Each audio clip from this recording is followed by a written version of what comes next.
우리가 이제 하나님의 창조의 목적, 하나님의 창조의 목적, 창세기에서 보면 하나님께서 우리 인간을 하나님의 형상을 따라 우리를 키우셨고요, 우리에게 다스리고 정복하라는 사명을 주셨습니다. 이 창조의 목적을 여러분 잘 기억해 보세요. 하나님이 지금 우리에게 말씀하고 있는 거예요. 그 옛날 우리가 아담이 범죄하기 전에 우리가 에덴 동산에 있자 상상하시고, 하나님이 하나님 형상을 따라 너 우리를 지었다는 거 뭐냐? 내가 너 나만큼은 아니지만 너에게 정말 선한 것 주고 좋은 마음 주고 또 많은 재능을 줬어. 그리고 또 하나님, 그리고 너에게 부탁하는 게 있는데, 너에게 이 에덴 동산을 맡길 테니까 내가 너에게 준 선한 마음, 좋은 양심, 좋은 생각, 또 좋은 재능, 그걸 마음껏 발휘해서 이 에덴 동산을 정말 아름답게 바꿔봐라. 하나님이 그렇게 우리 인간에게 말씀하시는 것과 같은 거예요. 이게 인간의 창조의 목적이에요. 그런데 우리는 어떻게 됐습니까? 우리는 우리의 하나님보다도 우리의 인간의 욕심이 너무나 강했기 때문에 하나님의 말씀보다는 사단의 말을 듣고 들음으로 인해서 우리가 타락했다는 거예요. 그래서 이 타락은 뭐냐면, 하나님이 우리에게 주신 선한 것, 선한 양심, 또 선한 성품, 온갖 좋은 성품, 우리에게 준 다양한 재능들, 그것들이 망가지고 뒤틀리고 왜곡됐다는 거예요. 하나님께서는 그런 우리를 불쌍히 여겨주셔서 이 땅에 예수님을 보내주신 거예요. 그리고 하나님, 그 죄로 인해서 하나님과 우리 사이가 도저히 만날 수 없는데요, 하나님께서는 예수님을 십자가에 죽게 하셔서 그 죄의 문제를 해결해 주신 건 말이야마 다시 한번 우리 사람들에게, 우리 인간들에게 하나님이 기회를 주셨어요. 그러니까 우리가 어떻게 됩니까? 그 하나님이 그 주신 기회를 받아들여야 되는 거예요. 특별히 이 시간에 여기에 앉아있는 여러분들 축복받은 사람들이에요. 왜냐하면 아직도 온 세계에 보면 예수님 믿고 하나님의 자녀된 그런 사람들보다 예수님을 거절하고 하나님을 거절하고 하나님의 자녀가 아니라 오히려 영적으로 마귀 사단의 하수인이 된 사람들이 더 많이 있다는 겁니다. 그런 차원에서 보면 여러분들의 삶이요, 지금 복받은 거예요.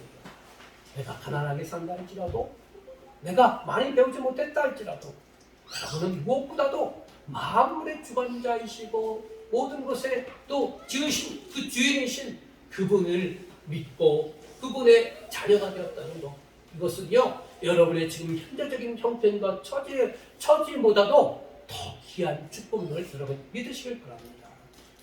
그러한 은혜를 주셨고요, 또 우리에게 또 다른 똑같은 사명을 줬어요. 그것을 어디서 보냐면 베드로가 예수님의 정체를 고백한 그 말씀을 통해서 볼 수가 있습니다. 마태복음 16장 16절 말씀 한번 보겠습니다.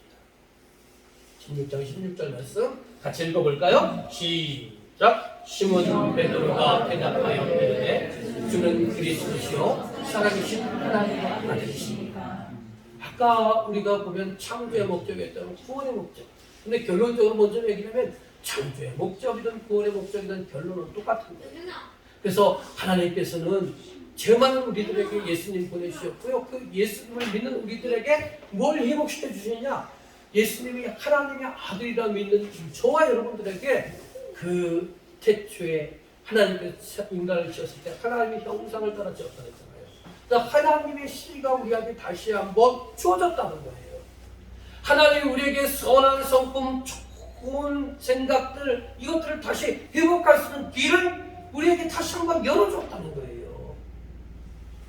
그리고 그리스도라는 건 뭐냐? 우리는 예수님을 믿음으로 말미암아 성령님을요 선물로 받았고요, 그 성령님은 우리 안에 거하셔요. 그래서 그 성령님께와 우리가 동행함에 따라서 그 성령께서 우리에게 각종 선한 잘못된 생각, 또 잘못된 품은 마음, 성품, 이런 것들을 고쳐주셔요. 그래서 다시 한번 우리에게 선한 마음으로 살 수 있도록, 좋은 생각을 가지고 살 수 있도록 성령님께서 이끌어 주셔요. 그리고 또 성령님은 각종 다양한 은사를 통해서 우리에게 성령의 9가지 은사, 9가지 은사를 주신 것뿐만 아니라 또 여러 가지 다양한 은사를 성경에 기록된 은사만 아니라 여러분에게 잘할 수 있는 재능과 능력과 달란트를 여러분에게 주셨다는 거예요. 그게 바로 그리스도라는 고백 안에 담겨져 있다는 거예요. 그래서 하나님은 뭘 원하시느냐? 예수님을 그리스도로 하나님의 아들로 고백하는 여러분들에게 하나님은 뭘 원하시느냐? 여러분 다시 그때주 때 하나님 주신 선한 성품, 선한 양심 이걸 회복하길 원하셔요. 그래서 여러분 제가 주보에다 어떻게 써놨느냐? 하나님의 아들 sonship이라고 했고요. 이것은 창조 때 하나님의 형상과 같은 의미고 하나님의 DNA가 우리에게 다시 한번 회복되었다는 것. 그것을 먼저 여러분이 인식하라는 거예요. 지식으로 받아들이라는 거예요. 그리고 아직도 내 내면에는 하나님 주신 선한 것과 마귀 사단의 악한 것이 내 내면에 자리 잡고 서로 싸우지만 그러나 인식하고 나는 누구냐? 하나님의 아들이고 나는 하나님께서 뭘 주셨느냐? 내게 선한 양심과 좋은 것들을 주셨다는 것을 인식하고 그것을 회복하려고 애를 쓰셔야 되는 거예요. 그래서 우리 믿는 자는 선한 싸움을 싸워야 되는 겁니다. 그래서 악한 것들은 내려놓고 선한 것들을 자꾸 개발하는 그런 회복의 역사가 여러분의 신앙의 삶과 같이 함께 진행되어야 되는 거예요. 그래서 그런 것이 회복되면 회복될수록 그런 회복된 마음을 가지고 삶 속에서 실천하는 거예요. 삶 속에서. 자꾸 사람들을 섬기고 사랑하고 미움보다는 용서하고 베풀고 그렇게 사는 거예요. 이게 바로 하나님이 우리에게 맡기신 사명을 감당하는 길입니다. 또 성령을 통해서 우리에게 다양한 각종 성령에 내주하시고 또 성령이 나타나면 뭐냐? 은사로 표현되는 거죠. 성령의 각종 달란트와 은사를 주신 것을 가지고요. 그 능력을 가지고 여러분 뭘 하느냐? 여러분의 주변 사람들을 돌보고 세우는 일을 하는 거예요. 그래서 하나님께서는 다시 한번 아담의 범죄함으로 말미암아 망가뜨린 이 땅을 여러분에게 다시 한번 이 땅을 회복해달라고 먼저 여러분을 택하신 거예요. 그리고 여러분에게 재창조의 명령을 여러분에게 주신 것입니다. 그래서 그걸 다른 표현으로 하면 하나님 나라의 건설자의 사명을 받은 자가 누구냐? 저와 여러분이라는 사실, 우리 기독교인이라는 사실을 여러분 믿으시길 바랍니다. 우리 이런 감정을 갖고 있는 거예요. 그래서 구원의 개념을 여러분 잘 이해하시길 바랍니다. 주부에 있는 말씀 읽어보도록 하겠습니다. 구원은 자 시작. 구원을 어떤 공간에 대한 권리를 확보했다는 좁은 의미보다 하나님과 인격적 관계, 교통의 시작되었다는 개념으로 내 안에 들어온 씨이신 그리스도의 모습으로 변해되어 간다는 넓은 의미로 받아들입니다. 우리가 구원받았다고 구원받은 걸 우리가 어떻게 생각하고 어떤 거냐? 그럼 우리는 구원받았다고 죽어서 천국 가는 거라고 생각한다는 거예요. 그러나 이건 아주 구원의 기초적인 좁은 의미라는 거예요. 구원의 넓은 의미는 뭐냐? 내 안에 아담의 범죄함으로 무너졌던 하나님과 나와의 관계가 다시 회복되었다는 거. 회복되었다는 관계가 회복되었다는 건 뭐냐? 지금부터 하나님과 인격적인 교제가 시작이 된다는 거예요. 그러니까 예수님 믿고 난 그부터 끊임없이 하나님의 말씀이 나를 다스리시고 통치하시고 나는 그 말씀에 귀 기울여서 말씀을 이해하고 그 말씀대로 살아가는 이 삶을 살아가는 게 진정한 구원이라는 거예요. 이게 구원의 넓은 의미라는 겁니다. 이걸 여러분 좀 더 쉽게 하기 위해서 결혼식에 대한 것으로 예를 들어보면 여러분 결혼이 뭐냐? 결혼은요 두 사랑하는 남녀의 그 마지막 대미이지 마지막 결론이 아니라는 거예요. 여러분 사랑하는 청춘 남녀들이 만나서 서로 호감을 느끼고 그 교제 속에서 사랑을 느끼고 그래서 사랑의 변실로 사랑의 전 결과물로 결혼식을 했어요. 그것으로 두 사람의 그 사랑이 완성되는 겁니까? 아니라는 거예요. 그 결혼식은요 또 다른 시작이라는 거예요. 사랑의 또 다른 시작이라는 거예요. 여러분이 이제 가정을 가지신 분들이 많이 계시지만 여러분 결혼하고 나서 모든 사랑의 꽃이 점점 더 크게 확대되고 아름답게 핍니까? 날마다 부부관계 생활 속에서 가정을 이루면서 날마다 행복하십니까? 아니잖아요. 아니 연애할 땐 그렇게 잘해줬던 그런 상대방이요 결혼하고 나서는 나몰라라고요. 더 무관심하고요. 이웃집 그 남자나 이웃집 여자보다도 더 못한 그런 부부들이 얼마나 많이 있습니까? 아니 결혼이 사랑의 결실이고 또 결혼 생활이 지속되면 그 사랑이 더 확대되고 그 열매가 확대돼야 되는데 그렇지 못하다는 거예요. 그렇다면 그것은 뭐냐? 결혼이 사랑하는 사람에서 결혼이 그 결론이 아니라는 거예요. 그 결혼을 사랑하는 사람에 있어서 결혼은요 또 다른 시작인 거예요. 둘과의 관계 속에서 이제는 처음에는 멀리 떨어져서 만났고 가끔 시간을 정해서 만났지만 이제 한 공간에서 같이 생활하면서 우리의 사랑을 더 아름답게 만들어 가자는 거예요. 그러기 위해서는 어떻게 합니까? 상대방의 연약함과 부족함 전에는 안 보였어요. 근데 같이 살다 보니까 보여. 전에는 그렇게 깔끔하고 또 외모도 치장하고 아름답게 하는 그런 나의 배우자가 집에서 같이 생활해 보니까 지저분해. 잘 씻지도 않고 집에 청소도 잘 안 하고 얼마에 그런 거 생각하면 어때요? 속았구나. 그렇게 생각이 들지 않습니까? 그러나 그게 현실이에요. 그게. 그렇다고 그런 모습을 보고 이 결혼 깨자! 이게 아니에요. 진짜 그건 사랑이 아니에요. 사랑은요. 그 연애할 때는 보지 못했던 그 지저분한 것들을 이제 결혼을 해서 서로 인정하고 조금씩 고쳐나가고 함께 치워나가고 함께 치장해 나가고 그러면서 더 아름답게 발전해가는 것이 진정한 사랑이라는 거예요. 그렇지 않습니까? 그렇죠? 마찬가지로 우리의 구원도 마찬가지예요. 구원도 내가 예수님 믿었다 나 천국 간다 이것으로 끝난다면요 구원은요 너무나 값싼 구원인 거예요. 그러나 구원은 또 다른 시작이 뭐냐? 내가 지옥 내가 안 가고 천국 간다 그것만이 아니라 이제 그동안 내가 예수님 믿지 않고 몰랐을 때는 나는 내 마음대로 살았고 내 욕구대로 살았고 내 방식대로 살았고 내 감정대로 살았는데 이제 내 안에 예수님이 들어오셨어요. 그래서 구원받았어요. 그리고 나서 뭐냐? 내 안에 하나님이 거하시니까 그 하나님이 말씀하시고 또 원하시고 뜻하시는 바를 우리가 잘 깨달아서 거기에 맞춰 나가 생활하는 것이 진정한 구원이고 신앙생활이라는 것을 여러분 믿으시길 바랍니다. 그런 이유에서 구원의 개념과 결혼의 개념이 같다라고 볼 수가 있다는 겁니다. 그래서 여러분 예수님 믿고 신앙생활하면서 하나님의 자녀가 되었고 그런 세월들이 많이 있지만 아직도 우리의 내면을 보면요 문제투성이잖아요. 교회생활? 그런 선한 사람들이 모여서 교회생활하는데 왜 교회 안에서 자꾸 싸우고 갈등하고 대립하고 목사는 성도들을 비판하고 성도들은 목사 쫓아내려고 혈안이 되고 이러면 되겠습니까? 뭔가 하나님의 자녀에 우리가 예수님 믿어 하나님의 자녀에서 하나님의 성품이 우리 안에 있는데 우찌게 비방하고 검담하고 쫓겨냅니까? 이것은 뭐냐? 내 신앙이 뭔가 문제점이 있다는 거예요.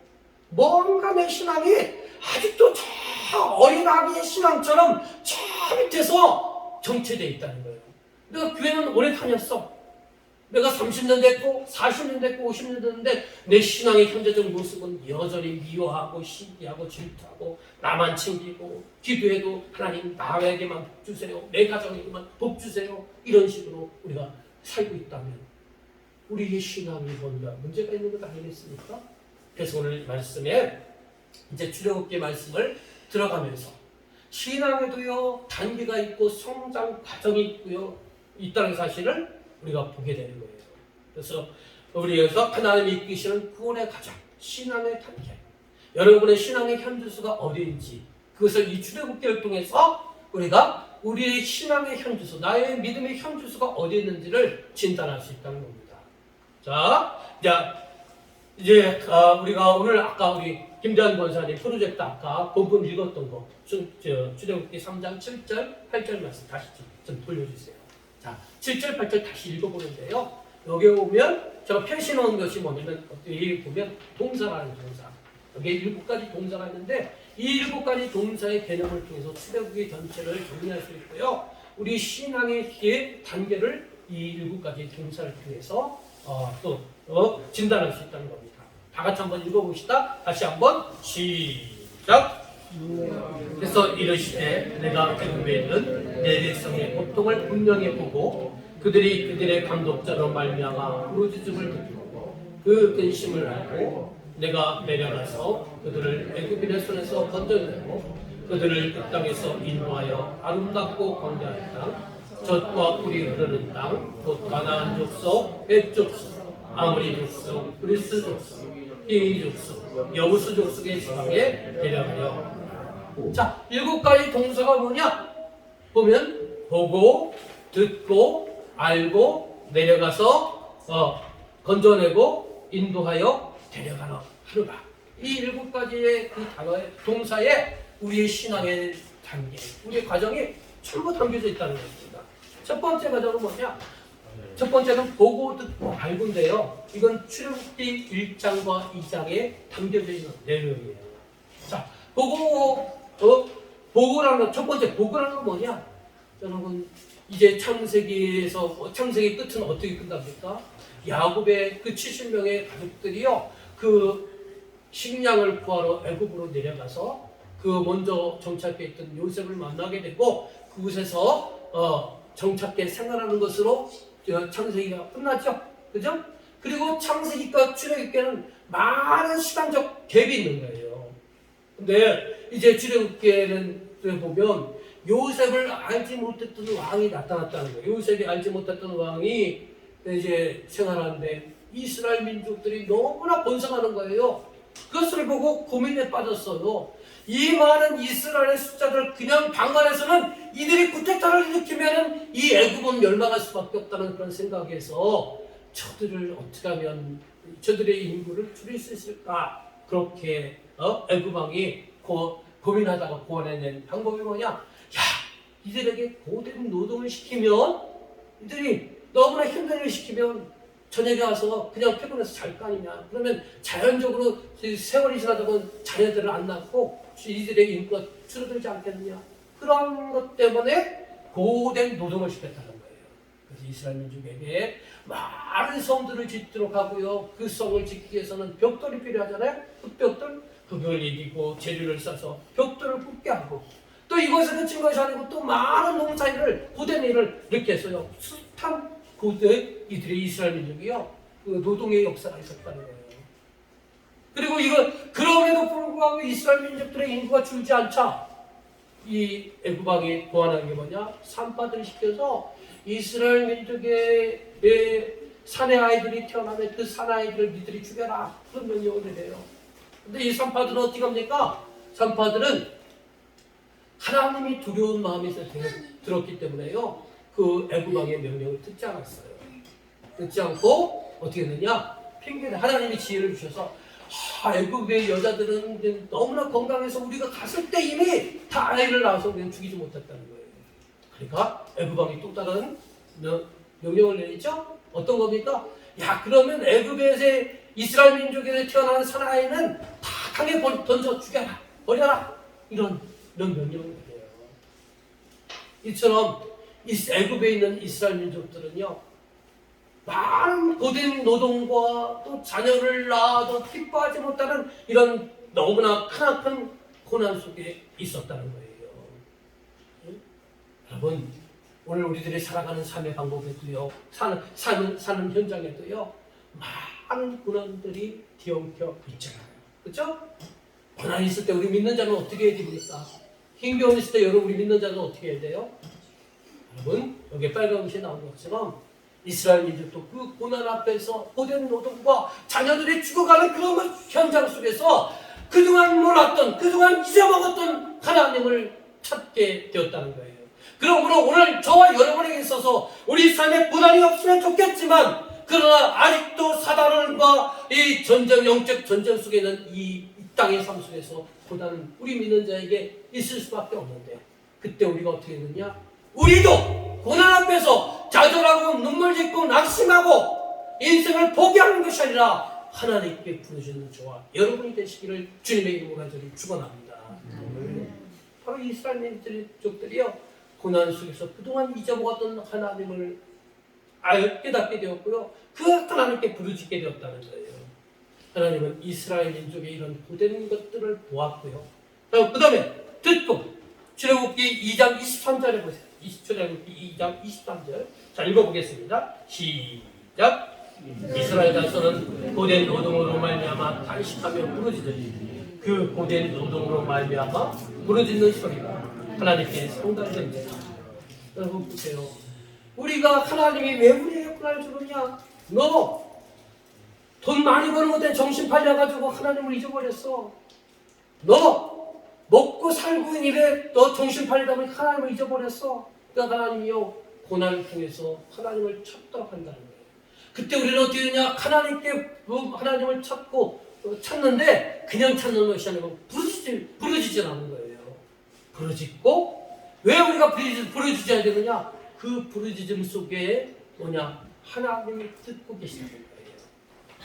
왜 부르짖어야 되느냐? 자녀가 어려운 일이 당했어. 근데 자녀가 이래, 부모님한테, 엄마, 내가 지금 어려운 일이 생긴 것 같아. 네? 이렇게 나 도와줘. 이렇게 하는 것보다도요, 어려운 일이 생겼어. 엄마! 아빠! 큰일 났어! 그럼 어떤 게 더, 네? 부모 입장에서 어느 게 더 다가오겠어요?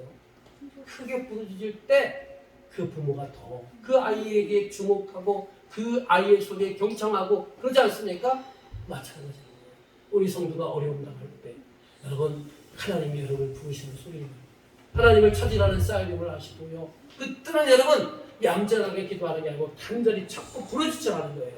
왜? 그 부르짖음 속에 누가 보고 계시고 누가 듣고 계신다고요? 하나님이 보고 계시고 하나님이 듣고 계신 거예요.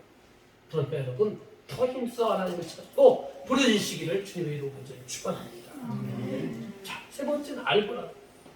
하나님은 이스라엘의 고난 속에 부르짖을 때 그들의 조상 아브라함과 이삭과 야곱에게 세웠던 그 언약을 기억하고 계신다는 거예요. 자, 읽어봅시다. 출애굽기 2장 24절 말씀 읽어보겠습니다. 자, 시작. 하나님이 그들의 고통의 소리를 들으시고 하나님이 아브라함과 이삭과 야곱에게 세운 그의 언약을 기억하사 하나님이 이스라엘 자손을 돌보시소서. 하나님이 그들의 언약을 기억하셨다는 거예요. 알았다는 거예요.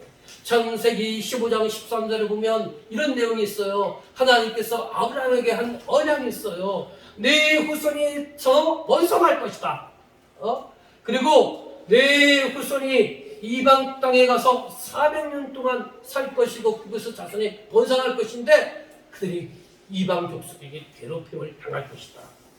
그러나 하나님은 그때 나는 너희들이 그 이방 민족에게 괴롭힘 당하는 걸 지켜만 보고 있는 것이 아니라 그들에게 징벌할 것이고 그들을 이방 땅에서 건져내어 다시 내 약속한 땅으로 데려올 것이라는 하나님이 아브라함에게 한 약속이 있어요.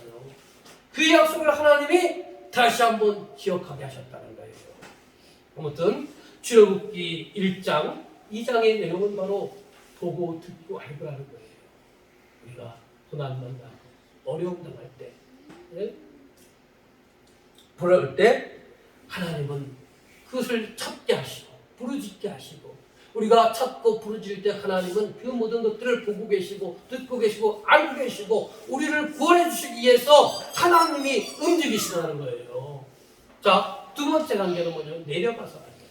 출애굽기 3장부터 11장의 내용인데요, 우리가 하나님을 찾고 부르짖을 때 하나님은 우리를 도우시러 내려오시지만 하나님이 직접 내려오시는 것이 아니고요, 하나님이 택한 사람 대행자를 통해서 찾아오신다는 거예요.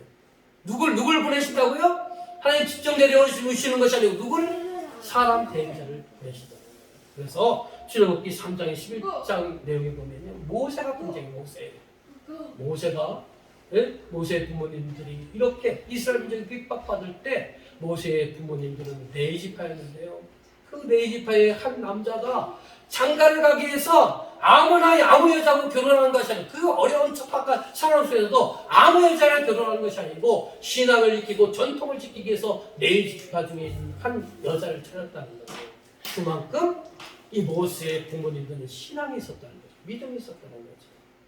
그리고 네이지파의 한 여인을 만나서 결혼을 했고 자녀를 낳았는데 그 자녀가 마침 사내 아이 모세야.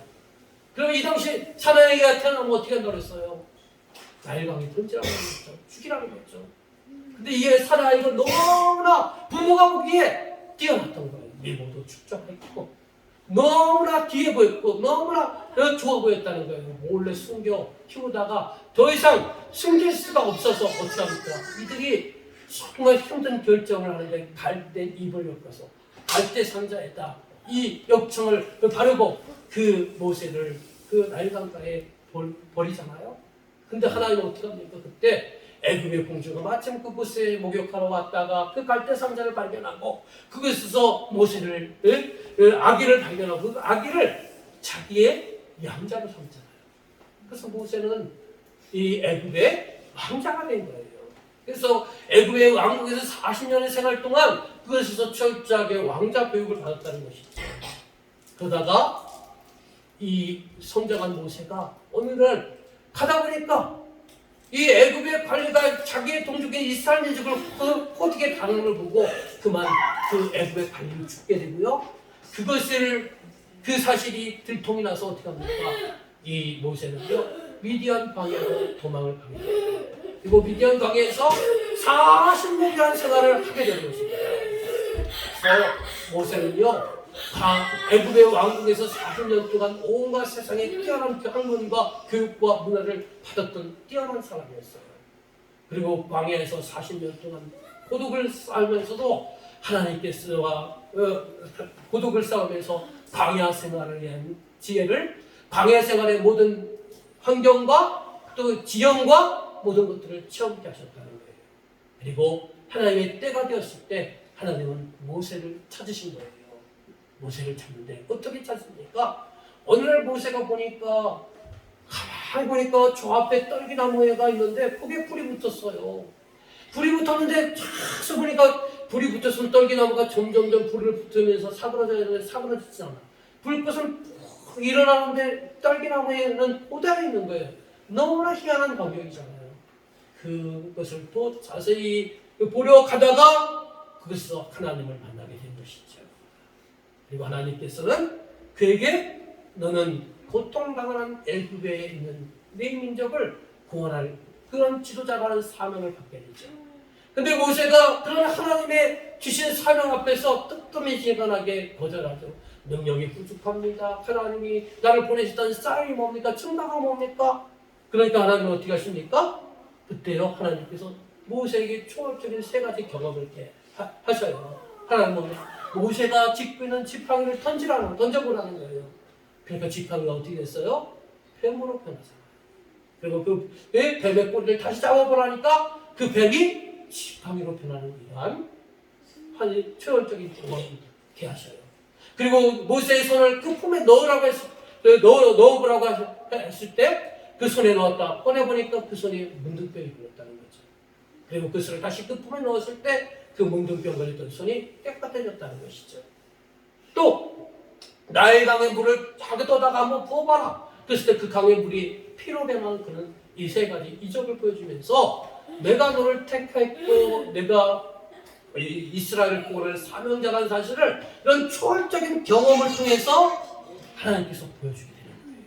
여러분 하나님께서는 우리의 모든 것들을 보고 계시고 듣고 계시고 알고 계시고요. 하나님은 그냥 구경뿐만 아니라 반드시 우리를 도우시러 찾아 내려오신다는 겁니다. 그런데 하나님이 직접 내려오시는 것이 아니고 누굴 통해서요? 사람을 통해서. 사람 아무나가 아니고요. 하나님이 오랫도록 구원하기 위해서 훈련시키고 준비된 그런 목자를 보내주시는 사실을 우리가 이 말씀을 통해서 듣게 되는 겁니다. 여러분 그 사람의 대행자가 애굽을 구원하는 대행자가 바로 모세였고요. 오늘 여러분들에게 정말 여러분의 믿음 성장을 위해서 보내준 분이 바로 여러분의 교회 담임 목사라는 사실을 믿으시길 바랍니다. 또 나가서 여러분 지금 자꾸 예배를 통해서 말씀을 통해서 기도를 통해서 훈련받는 이유가 뭐냐?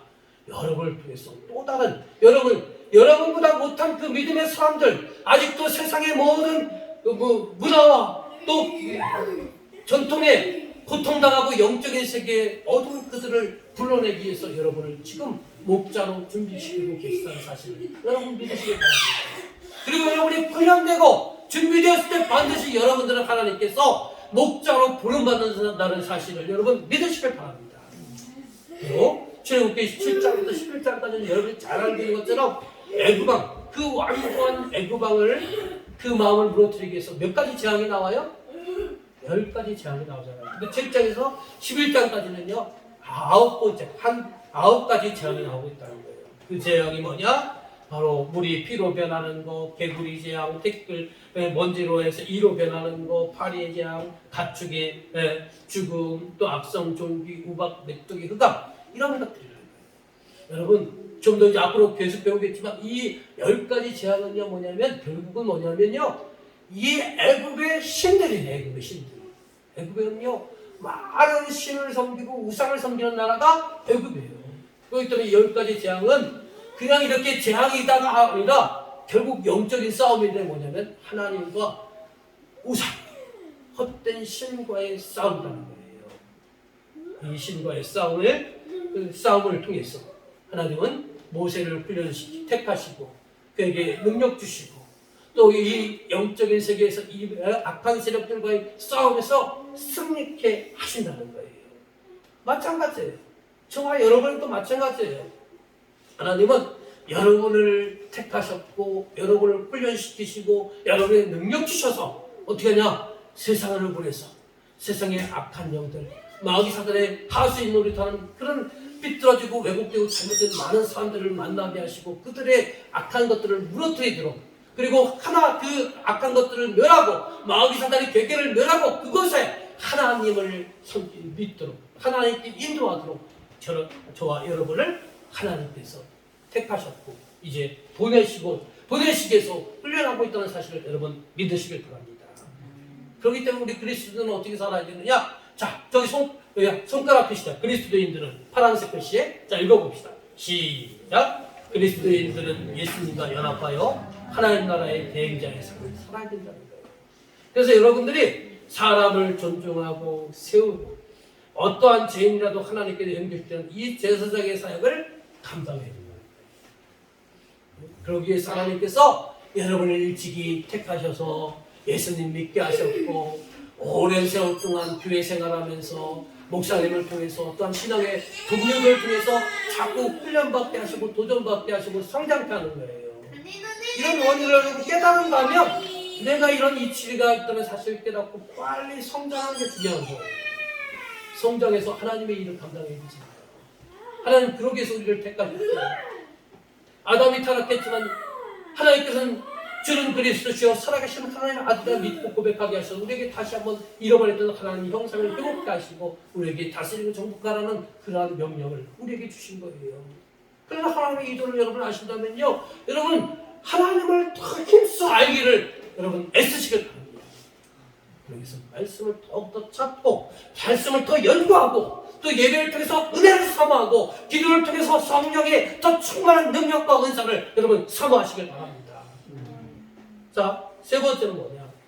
하나님께서 그래서 우리가 하나님 나라를 세우도록 부름받았다는 거예요. 세 번째는 건져내고 출애굽기 12장입니다. 출애굽기 12장에는 뭐가 나오냐면요, 10번째 재앙이 나오는데 그 10번째 재앙은 뭐냐? 재앙은 장자, 모든 애굽에 있는 모든 첩자들, 장남이 죽는 재앙이에요.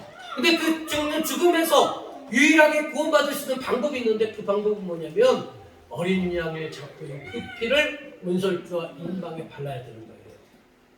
네? 그리고 더 나가서는 유월절 음식을 먹어야 되는데 바로 양고기를 불에 구워 먹고 또 무교병과 쓴나물을 함께 먹고 나그네 복장을 하면서 이 음식을 먹는 유월절 의식을 이들이 지켜야 한다는 것입니다. 먼저 이 어린 양의 피를 바를 때 그 피를 바를 때 하나님의 사자들이 그 피를 바른 그 문에 피를 바른 어린 양의 피를 바른 그 집의 장자는요 죽이진 않지만 그 피를 바르지 않은 모든 가정의 장남들은 죽이게 한다는 거예요. 이게 10번째 장자의 재앙이에요. 여기에서 우리가 알 수 있는 것은 피 바르는 일이 중요해요. 피를 바르는 일. 피 바르는 일이 뭘까요? 바로 예수님으로 말하자면 예수님이 우리 죄를 사하기 위해서 십자가에 죽으셔 피 흘려 죽으신 이 사건. 어린 양은 바로 예수님을 상징하고요. 예수님의 그 보혈의 피가 우리 죄를 씻기 위해서 그 보혈의 피를 흘리셨다는 거예요. 우리는 그 예수님의 나를 위해서 십자가에 피 흘리시고 죽으셨다는 사실을 믿는 저와 여러분은요, 그 피를 통해서 죽음의 문제를 해결받게 된다는 것입니다. 또 이 피는 오늘날 우리의 개념으로 말하자면 여러분 예수님 믿고 제사함 받았잖아요. 근데 또 피를 받아야 돼. 그 피는 이 의미는 뭐냐? 회개하라는 거예요. 회개. 우리가 예수님 믿고 하나님 자녀가 됐지만 아직도 완벽하지 못하기 때문에 우리가 죄를 지을 수밖에 없는 그런 구조 속에서 살아갑니다. 그럴 때 우리가 그 죄를 지었을 때 그냥 입 딱 씻고 눈 가리고 그렇게 하라는 게 아니에요. 입 딱 씻고 눈 가리면 인간은 속일 수 있으나 하나님은 속일 수 없다는 사실을 우리는 인정해야 된다는 거예요. 하나님은 알고 계시대요. 그렇기 때문에 우리가 어떻게 됩니까? 그 죄를 지었을 때는 회개를 해야 된다는 거예요. 회개. 네? 아무튼 이 피 바르는 일을 통해서 우리는 어떻게 되느냐? 애굽의 손에서 해방을 빼게 되고요. 마귀 사단의 그 손에서 해방이 되고요. 죄에서 해방이 되고요. 우상에서 심판에서 이 건진받는 사건이 만약 또 뭘 말하느냐? 피를 바르는 일이라는 거예요. 그래서 여러분들이 예수님이 나를 십자가 죽으셨다는 이 십자가의 그 대속의 사건을 여러분 믿는다는 거, 마음으로 믿고 입으로 고백하는 사실이 중요한 거예요. 그 고백을 여러분 이미 다 할 줄 믿습니다. 그것이 있어야 돼. 그것이 믿음의 가장 기본이에요. 그렇게 믿었을 때 우리는 어떻게 되느냐? 신분의 변화가 되는 거예요. 이스라엘 민족 보세요. 그 10번째 잠자의 재앙을 통해서 이스라엘 백성들이 이제는 애굽에서 해방을 받잖아요. 그죠? 이제는 이스라엘의 신분이 뭐냐? 더 이상 바로의 종과 노예가 아니라는 거예요. 이제 어떻게 되느냐? 종에서, 노예에서 하나님의 아들로 그 신분이 바뀌었다는 거예요. 여러분, 예수님의 십자가의 대속의 피를 여러분 믿으시죠? 나를 위해서 죽으셨다는, 피 흘리시고 죽으셨다는 사실 믿으시죠? 이제는 여러분들이 마귀 사단의 노예와 종이 아니라는 거예요. 여러분의 신분이 바뀌었다 안 바뀌었다? 바뀐 거예요. 여러분이 노예가 아니고 종이 아니고 하나님의 자녀인 것을 여러분 믿으시길 바랍니다.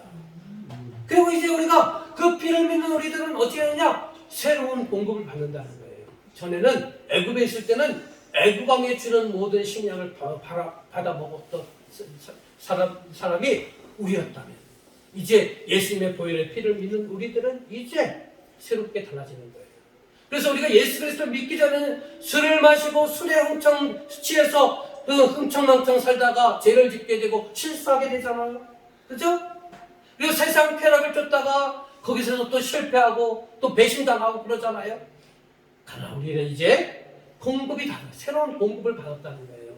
예수 믿고 하나님의 자녀된 우리들은 술 취함과 방탕함에 사는 것이 아니고 세상 쾌락을 추구하며 사는 것이 아니고 말씀을 통해서 기도를 통해서 우리가 하나님을 더 어떻게 하면 하나님을 닮아갈 수 있을까? 어떻게 하면 하나님의 성품이 내 성품이 될 수 있을까? 어떻게 하면 하나님 주시는 능력을 내가 더 많이 받을 수 있을까? 그것을 추구하는 새로운 사람이 되었다는 거예요. 바로 이 유월절 어린 양의 피가 우리를 이렇게 변화시켜 놓았다는 거예요. 예수님이 이 땅에 오셔서 흘렸던 십자가의 그 대속의 피와 죽음이 우리를 변화시켰다는 거예요. 여러분 이 단계까지는 여러분 믿으신 줄 믿습니다. 네 번째는 뭐냐면 인도하여. 출애굽기 13장부터 24장까지의 내용인데요. 여러분 구원은 여기 뭐라고 써있어요? 구원은 뭐라고요? 뭐를 위한 출발점이라고요? 변화와 성숙을 위한 출발점이라는 거예요. 자, 여러분 잘 생각해 보세요. 여기 신앙생활 다 오래됐잖아요. 여러분 예수님 믿었어요? 구원 받았어요? 안 받았어요? 구원 받았죠? 그죠? 확실하죠? 그런데 나의 현재적 모습을 보면요, 여전히 우리는요 혈기왕성하고 임기응변에 따라 상황에 따라 거짓말 잘하고 진실하지 못하고 우리가 또 쾌락을 너무너무 얻을 때는요 믿지 않는 사람보다 더 쾌락을 추구하고요. 이렇게 살아가요. 우리는 죄사함 받았고 우리의 신분은 하나님의 자녀일 때 그러면 우리의 삶의 모습이 달라져야 되는데 우리의 삶의 모습이 구원받은 우리가 달라진 게 없어. 예수 믿기 전이나 예수 믿고 이혼한 이후의 삶이 그렇게 별 차이가 안 나. 굳이 차이가 난다면 예수 믿기 전에는 주일에도 그냥 집에서 TV 보거나 놀러 가거나 그랬는데 예수님 믿고 난 이후에는 주일날 예배당에 와. 이런 변화 차이점은 있지만 진정한 삶의 모습 속에서 변화된 게 달라진 게 별로 없다는 사실. 우리가 많이 거기에 동의할 겁니다. 그렇죠? 그렇기 때문에 구원은요 예수님 믿고 천국 간다는 그런 좁은 개념이 아니고 예수님 믿고 이제 내가 점점점 변화되고 점점점 성장해 간다는 거예요. 하나님께서 내가 거룩하니 너희도 거룩하라고 하신 그 말씀처럼 내가 예수님 믿고 구원받고 난 이후에 내가 점점 말씀을 가까이 하고 예배를 가까이 하고 기도를 가까이 하면서 왜 예배를 가까이 하고 말씀을 가까이 하고 기도를 가까이 하느냐? 그것은 하나님의 모습과 사상이 있기 때문에 하나님을 자꾸 알려고 하고 또 따르려고 하고 그렇게 하면서 하나님을 닮아가면서 해서 우리가 점점점 신앙이 깊어갈수록 하나님 닮아가는 그런 모습이 우리에게 있어야 된다는 거예요. 이게 정말로 하나님 입장에서 보면 진정한 구원 아니겠습니까? 그렇죠? 예? 구원은 그러므로 여러분 천국만 가는 것이 구원이 아니고요. 변화와 성숙이라는 것. 어떤 모습으로? 하나님의 성품을 닮아가는 모습으로 우리가 변화되고 성장해 가는 것이 온전한 구원의 모습이라는 거예요. 예수를 믿고 구원받았다. 그건 시인의 구원의 완성이 아니고 구원의 출발점이라는 사실을 여러분 믿으시길 바랍니다. 그러므로 우리가 신앙의 성장을 해서 어떻게 해야 되느냐? 바로 신앙의 세 가지 원칙을 여러분 지켜야 된다는 거예요. 이건 지침이에요, 지침. 여러분이 대학을 가면 신입생들에게 오리엔테이션 하잖아요. 오리엔테이션 하면 뭡니까? 유원지 가서 먹고 마시고 놀고 선후배들 간에 군기에 기강 확립하고 이게 오리엔테이션은 아니에요. 물론 친해지는 요소도 있어야 되지만 오리엔테이션의 핵심은 뭐냐? 앞으로 4년 동안 대학생활을 할 때 원칙이 있다는 거예요. 그래서 학점은 한 학기에 몇 학점을 이수해야 되고 그래서 졸업할 때까지 총 150학점이면 150학점을 다 이수를 해야 졸업할 수 있고 이런 규정들을 다 얘기해 주는 게 오리엔테이션. 우리 신앙도요 마찬가지예요. 여러분 예수님 믿고 구원받았을 때 끝이 아니고 여러분 변화와 성장을 해서는 반드시 여러분의 삶 속에 기준이 있어야 된다는 거예요. 그 기준이 뭐냐? 신앙의 세 가지 기준. 바로 여기에 보면 첫 태생, 첫 것을 드리라는 그런 말씀을 하는 거예요. 이건 어떤 개념이냐면요. 내 신앙생활, 예수 믿기 전 네 멋대로 살았지만 이제는 뭐냐? 철저히 하나님을 최고로 여기고 하나님을 최우선으로 믿고 섬기겠다는 그런 신앙의 원칙을 가지라는 거예요. 시간을 사용할 때도 여러분 할 일 다 하고 하나님을 믿고 섬기는 게 아니고 하루에 첫 시간을 하나님께 드린다는 고백으로 여러분이 일어나자마자 여러분 잠깐 동안 하나님께 기도를 하시고 또 새벽 기도를 하면 더 좋겠지만 그렇지 못할 상황이면 일어나서 기도하세요. 그게 하루에 첫 시간을 드리는 거예요. 또 일주일에 첫 시간은 뭡니까? 이렇게 주일날 와서 예배 드리는 거예요. 일주일에 첫 시작을 하나님과 함께 하고 예배. 그러니까 여러분 믿음에 성숙한 여러분들은요 성숙해지려면 이 주일 예배 참여해야 되겠습니까? 안 해야 되겠습니까?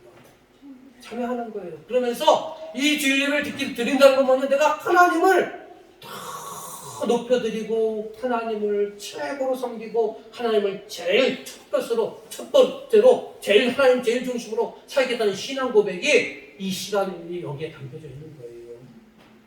또 물질의 사용에서도 마찬가지예요. 물질의 사용에도 내 거 다 쓰고 나온 다음에 11조도 구별하고 또 감사함도 공금도 구별하는 게 아니고 여러분의 소득의 첫 것은 소득의 일부는 하나님의 것이라는 걸 구별해서 11조를 구별하는 것이 바로 하나님을 높여드리는 첫 것을 드리는 신앙이라는 거예요. 건강도 마찬가지예요. 건강도 여러분 건강해서 뭐 하실게요? 건강해서 어떻게 하실 거예요? 왜 건강 관리를 하시고 왜 건강해야 됩니까? 하나님 나라를 위해서 잘 여러분 쓰임 앞에서 건강하셔야 돼요. 그래서 여러분 건강관리 여러분 잘 하시길 바랍니다. 여러분 음식도 적당히 드시고 또 건강 보조식품도 너무 많이 드시지 말고 적당히 드세요. 그리고 모든 먹는 것으로 건강 보조식품으로 여러분의 건강을 관리하려고 해결하려고 하지 마시고 반드시 운동이나 합당한 일을 해야 되는 거예요. 움직임이 있어야 되는 거예요. 아무튼 이런 것을 통해서 여러분 건강관리를 하는데 건강관리를 왜 하냐? 내가 건강한 모습으로 하나님의 나라를 위해서 여러분 헌신하고 봉사하기 위해서 건강관리를 해야 되는 거예요. 바로 이게 하나님께 바로 건강을 드리는 그런 목적입니다. 그래서 뭐든지 하나님 제일 중심으로 가는 겁니다. 두 번째는 뭐냐?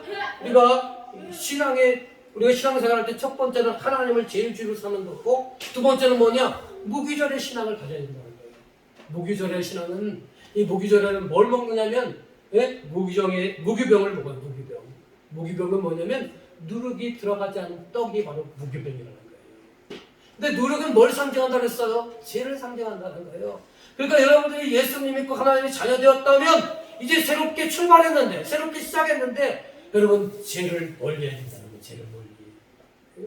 여러분 교회도 다니고 기도도 하고 성경도 읽고 그러는데 죄를 막 믿지 않는 사람과 똑같이 죄를 져. 그럼 뭐 달라진 게 뭐 있어요?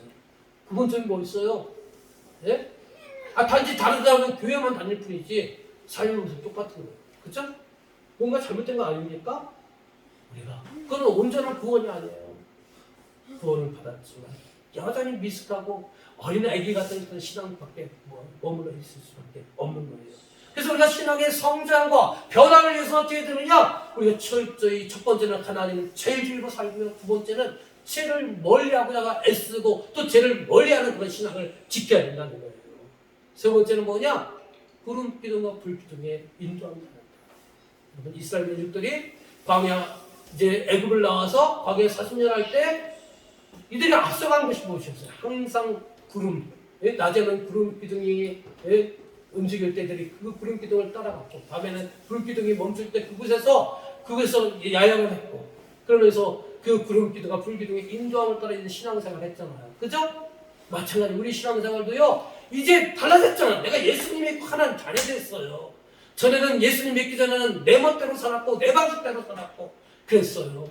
그러나 이제는 예수님의 보혈의 피를 믿고 하나님의 자녀가 이제는 달라져야 된다는 거예요. 이제는 내 방식이 아니고 내 사고가 아니고 하나님이 무엇을 원하시고 하나님이 나에게 행하고자 하는 그런 뜻이 무엇인지를 분별하는 시간을 가져야 돼요. 그래서 우리가 성령 기도하는 거예요. 성령님께 묻는 거예요. 성령님 오늘 하루 시작됐는데 오늘 어떻게 살까요? 또 내가 오늘 어디에 가게 됐는데 내가 어떻게 해야 됩니까? 이런 것들을 다 묻고 또 하나님의 응답을 기다리고 또 하나님께서 내게 응답 주시면 그대로 순종하는 삶 이러한 것이 바로 구름 기둥과 불 기둥의 인도함을 받는 신앙 성령의 이끌리시고 그 성령의 이끄심 앞에 순종하는 신앙 이 세 가지 규칙과 원칙을 여러분들이 지키셔야 된다는 거예요. 원칙과 규칙이 있어야 여러분의 삶이 달라질 수 있고요. 여러분의 생활이요 변화가 될 수 있고 성장할 수 있는 거예요. 규칙도 없이 오늘 그냥 대충 살다 오늘 보내고 내일이 뭐 달라질 게 있느냐 오늘이 내일이고 내일이 미래이고 대충 흥청망청 살다가 그렇게 인생 망하는 그런 인생을 사는 것이 기독교의 인생이 아니에요. 여러분 그러니까 여러분 어떻게 해야 됩니까? 이제는 막 사는 것이 아니고 내가 예수님의 핏값을 통해서 하나님의 자녀가 됐어요. 하나님 왜 나 같은 사람을 택하셨고 구원시켜 주셨겠어요? 궁극적인 목적은 나를 통해서 잃어버린 하나님 나라를 건설하기 위해서 나를 택하셨는데 근데 내가 성장하지 못하고 있어. 변화가 없어. 신앙생활 한지 처음 때나 20-30년 지났을 지금이나 혈관 달라진 게 없어. 그러면 하나님이 를 택하셨고 구원하신 목적이 이루어질 수가 없는 거예요. 하나님의 창조의 목적, 구원의 목적 뭡니까? 나를 통해서 타락하기 전에는 그 에덴 동산이 아름답게 만들어져서 모든 만물들이 하나님께 영광 돌리는 것이 인간을 택하고 인간을 주신 목적이었다면 타락한 이후에 우리를 구원하신 목적이 뭐냐? 네 욕망과 욕심으로 내가 만든 이 땅을 무너뜨렸으니까 내가 너를 택해서 변화시키고 네가 성장하고 성숙해서 잃어버린 하나님 나라를 네가 다시 한번 회복해봐라. 그러기 위해서 하나님께서 저와 여러분을 택하셨다는 기억하시는 겁니다. 그렇기 때문에 우리에게 있어서 변화와 성장과 성숙은 필수예요. 그러기 위해서는 아무 목적과 계획과 규칙 없는 그런 무분별한 삶이 아니고요. 이렇게 신앙의 세 가지 규칙을 가지고 우리가 철저히 지키고자 하는 그런 애씀과 수고와 노력이 오늘 우리에게 필요하다는 사실. 여러분 믿으시길 바랍니다. 시간이 너무나 금방 갔습니다. 나머지는 다 하면 안 될 것 같아서 나머지 다는 일단 오후 시간에 이어서 하고요. 이어서 하도록 하겠습니다. 아무튼 여기까지. 백신문 여러분 우리 처음에 시작했잖아요. 창조의 목적 다시 우리 다 왔겠지만 구원의 목적 뭐냐? 나를 통해서 하나님께서 좋은 걸 주시고 좋은 성품 주시고 좋은 재능 주셔서 에덴을 아름답게 만들어가고 그래서 하나님께 영광 돌리는 것이 우리의 창조한 목적이고 우리가 타락했어요. 근데 하나님은 예수님의 가장 귀하든 가장 귀한 선물인 예수님을 이 땅에 보내주셔서 그 피를 통해서 우리를 구원해 주셨어요. 우리를 택하여 주셨어요. 그 목적이 뭡니까? 택함받은 내가, 구원받은 내가 성장하고 성숙해서 많은 영혼들을 얻으면서 빛으로 인도해 이 땅에 무너진 하나님 나라를 회복하도록 하기 위해서 저와 여러분을 택하셨다는 사실을 기억하시길 바랍니다. 그래서 여러분 부탁하기는 여러분 교회만 왔다 갔다 하는 그런 썬데이 크리스찬 그런 신앙인이 되지 말길 바랍니다. 요새는 다도 세상의 기준 중에서 교회 나오는 것만 해도 대단한 신앙인 것으로 우리가 생각할 수밖에 없는 그런 시대에 살고 있어요. 그러나 하나님이 우리 택하신 목적 또 구원하신 목적을 생각하면 우리 교회 나오는 것을 하면 안 돼요. 성장해야 됩니다. 성숙해야 됩니다. 변화되어야 합니다. 그래서 내가 성장하고 성숙해서 내게 맡겨진 하나님의 나라의 사명을 감당해야 된다는 사실을 기억하시고 이 사명을 위해서 더욱더 힘써 수고하고 땀 흘리고 하나님 나라에서 눈물 짓고 간절히 기도하고 성령 받고 능력 받아서 우리에게 주어진 이 땅에 하나님 나라의 회복을 위해서 수고하고 애쓰는 저와 여러분이 되시기를 주님의 이름으로 간절히 축원합니다.